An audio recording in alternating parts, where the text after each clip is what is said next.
And now, the best 60-ish seconds of your week.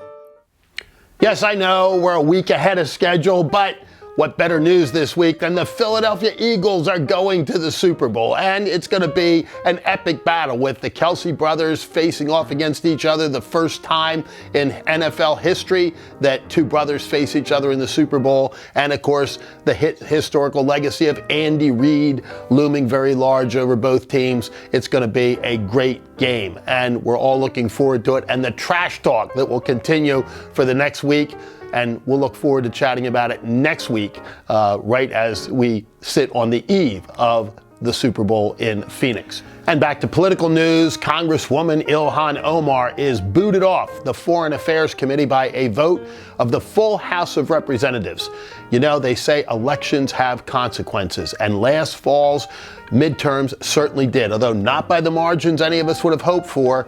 The fact that the Republicans now control the United States House of Representatives is of great significance, and we're seeing it already, even in the formulative stages of this Congress, where Kevin McCarthy let Adam Schiff and Eric Swalwell go their way and not be put back onto the Intelligence Committee, and he used the full House to remove this Congresswoman Ilhan Omar from its presence. I mean, look, she's a virulent anti-Semite and has proven that time and time again with statements that range from just ridiculous to totally outrageous, including calling the United States and Israel to be the moral equivalents of Hamas and the Taliban. That's where her head is. She's also the congresswoman, by the way, that said that 9/11 was, well, some people did something. That's her state of mind. We're well served by not having her on the Foreign Affairs Committee. And in other political news, the lineup for 2024 is already starting to emerge. The Democrats don't really want Joe Biden. We're seeing that with increasing clarity, and they don't want Kamala Harris either. You know, she is a complete and total disaster, and the Democrats know it. She's never performed well, either as Attorney General in California, in the United States Senate, where frankly she could hide from public view most of the time, and as Vice President, she's been a total meltdown. Just look at the southern border, where she's the border czar, and see how effective she's been, and the Democrats realize it. They don't want her. On the Republican side, we're hearing more and more candidates talking about coming out. One announced one at this point, Donald J. Trump, but Nikki Haley is teasing with a big announcement coming up next week, and the mayor of Miami, Mayor Suarez, is talking about running himself. So you see that it's dipping down pretty deep into the talent pool.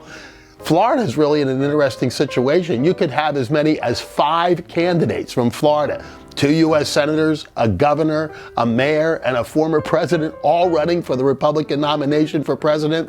2024 is going to be an epic election, and in my judgment, the most significant one in our nation's history. A chance for us to really turn things back or allow the woke, cancer culture, incredibly socialist agenda of the far left of the Democrat Party to continue to run. We all have to do something about it. We all will. And we want to see the candidates fully vetted. Get them out there on the track. Let them show us what they have under pressure, under fire, because in my judgment, you really get to see the full measure of people over time and under pressure.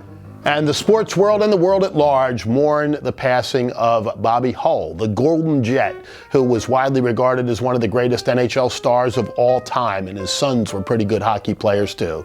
Died earlier this week in Wheaton, Illinois. May he rest in peace. And I know you're wondering, who's that number 43 on that vintage Philadelphia Eagles jersey? The man who made Boston Scott look big, should be in the Hall of Fame, Darren Sproles. And fly, Eagles, fly. Because for now, that is the best 60-ish seconds of your week.